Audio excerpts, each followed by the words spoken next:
2025 దసరా సందర్భంగా టాలీవుడ్ లో భారీ సినిమాల మధ్య పోటీ ఊపందుకుంది. సెప్టెంబర్ 25 అనేది ప్రస్తుతం హాట్ డేట్ గా మారింది. ఈ తేదీ కోసం 4 పెద్ద సినిమాలు సిద్ధమవుతుండగా ఎవరు చివరి వరకు రిలీజ్ అవుతారో అనే అనిశ్చితి కొనసాగుతోంది. ఇప్పటి వరకు 150 కోట్ల నుంచి 300 కోట్ల వరకు బడ్జెట్ ఉన్న 4 టాలీవుడ్ చిత్రాలు సెప్టెంబర్ 25న థియేటర్లకు రావాలని ప్లాన్ చేస్తున్నాయి. ఇదే టైంలో అక్టోబర్ 2న పాన్ ఇండియా విడుదలకు సిద్ధంగా ఉన్న కాంతారా చాప్టర్ 1 కూడా టాలీవుడ్ మార్కెట్ పై ప్రభావం చూపే అవకాశం ఉంది. ఇది 2022లో వచ్చిన బ్లాక్ బాస్టర్ కాంతారాకి ప్రీక్వెల్. దర్శకుడు రిషబ్ శెట్టి తెరకెక్కిస్తున్నారు. సెప్టెంబర్ 25 రేసులో ఉన్న సినిమాలు అఖండ 2. బోయపాటి శ్రీను దర్శకత్వంలో బాలకృష్ణ హీరోగా వస్తున్న ఈ సీక్వెల్ కి ఇప్పటికే టేజర్ రిలీజ్ అయింది. ఎన్బీకే పుట్టిన రోజున ఈ టేజర్ తో పాటు సెప్టెంబర్ 25న విడుదల ఉంటుందని స్పష్టంగా చెప్పారు. టైట్ స్కెడ్యూల్లో సినిమా వర్క్ జరుగుతుంది. సంబరాల ఏటిగొట్టు సాయి ధరమ్ తేజ్ నటిస్తున్న ఈ సినిమా హనుమాన్ టీం తయారు చేస్తుంది. 100 నుంచి 150 కోట్ల మధ్య బడ్జెట్ తో తెరకెక్కుతున్న ఈ చిత్రం తేజ్ కెరీర్ లో హైయెస్ట్ బడ్జెట్ మూవీగా మారింది. డెబ్యూట్ డైరెక్టర్ రోహిత్ కేపీ తెరకెక్కిస్తున్నారు. ఫస్ట్ గ్లింప్స్ కి మంచి రెస్పాన్స్ వచ్చింది. దసరా రిలీజ్ లో టార్గెట్ చేసుకుని బిజీగా ఉన్నారు.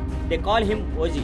పవన్ కళ్యాణ్ నటిస్తున్న ఈ యాక్షన్ మూవీని సుజిత్ తెరకెక్కిస్తున్నారు. ఇటీవల మేకర్ సెప్టెంబర్ 25న రిలీజ్ డేట్ గా ప్రకటించారు. పవన్ కళ్యాణ్ సాయి తేజ్ మధ్య ఉన్న సంబంధం కారణంగా సంబరాల ఏటుగొట్టు డేట్ మార్చే ఛాన్స్ ఉందంటూ ఇండస్ట్రీలో టాక్ ఉంది. కానీ ఇంకా అధికారికంగా ఏదీ రాలేదు. విశ్వంబర అగ్ర హీరో చిత్రం. విశ్వంబర తొలుత సంక్రాంతికి రిలీజ్ చేయాలనుకున్నారు. కానీ సీజీ వర్క్ వల్ల డిలే అయ్యింది. ఇప్పుడు సెప్టెంబర్ 18 లేదా 25 వాయిదా తేదీలో రిలీజ్ ఆలోచనలో ఉన్నారు. అయితే ఇప్పటికే 3 సినిమాలు సెప్టెంబర్ 25న ఉండడంతో ఏ సినిమా డేట్ మార్చుతుందో తెలియాల్సి ఉంది. ప్రస్తుతం పరిస్థితి ఇంకా ఒక్క సినిమాకైనా విడుదల తేదీలో మార్పు లేనట్టు ప్రొడక్షన్ హౌస్ చెప్పలేదు. దసరా సీజన్ 2 సినిమాలు రిలీజ్ అయ్యే అవకాశం ఉన్నా 3వ సినిమా కూడా వస్తే బాక్స్ ఆఫీస్ కి డ్యామేజ్ అయ్యే అవకాశం ఉంది. సంక్రాంతి సమయంలో జరిగిన క్లాస్ ను గుర్తు చేస్తుంది. ప్రస్తుతం సెప్టెంబర్ 25పై అనిశ్చితి కొనసాగుతుంది. మరికొన్ని వారాల్లో తుది స్థితి బయటపడే అవకాశం ఉంది.